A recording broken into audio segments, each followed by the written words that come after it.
Hudhud తుఫాన్ ఆంధ్రప్రదేశ్, ఒడిశా రాష్ట్రాలను వణికిస్తోంది. ప్రస్తుతం తుఫాన్ ఆగ్నేయ బంగాళాఖాతంలో స్థిరంగా కొనసాగుతోంది. ఒడిశాలోని గోపాల్పూర్కు ఆగ్నేయ దిశగా 685 కిలోమీటర్ల దూరంలో, విశాఖకు తూర్పు ఆగ్నేయ దిశలో 675 కిలోమీటర్ల దూరంలోనూ కేంద్రీకృతమైంది. క్రమంగా పశ్చిమ వాయువ్య దిశగా పయనిస్తోన్న హుదూద్ తీవ్ర పెను తుఫాన్గా మారే అవకాశం ఉంది. ఈ నెల 12న మధ్యాహ్నం విశాఖపట్నం, గోపాల్పూర్ వద్ద తీరం దాటే అవకాశాలున్నట్లు విశాఖ వాతావరణ శాఖ తెలిపింది.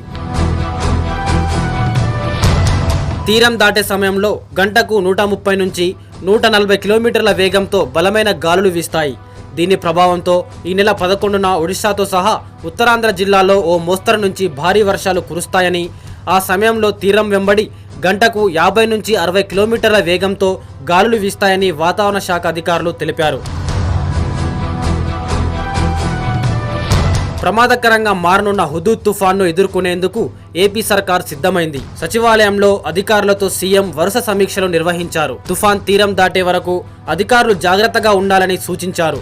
తుఫాన్ సమయంలో ప్రజలకు నిత్యావసరాల కొరత లేకుండా చూడాలని ఆదేశాలు జారీ చేశారు. తీర ప్రాంత కలెక్టర్లు అప్రమత్తంగా ఉండాలని సూచించారు.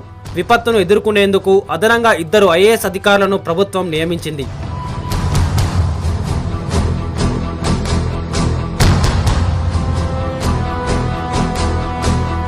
మరోవైపు మత్స్యకారులు అప్రమత్తంగా ఉండాలని ఇప్పటికే అధికారులు హెచ్చరికలు జారీ చేయగా, రాష్ట్రంలోని అన్ని ప్రధాన ఓడరేవుల్లో 2వ ప్రమాద హెచ్చరికను జారీ చేశారు.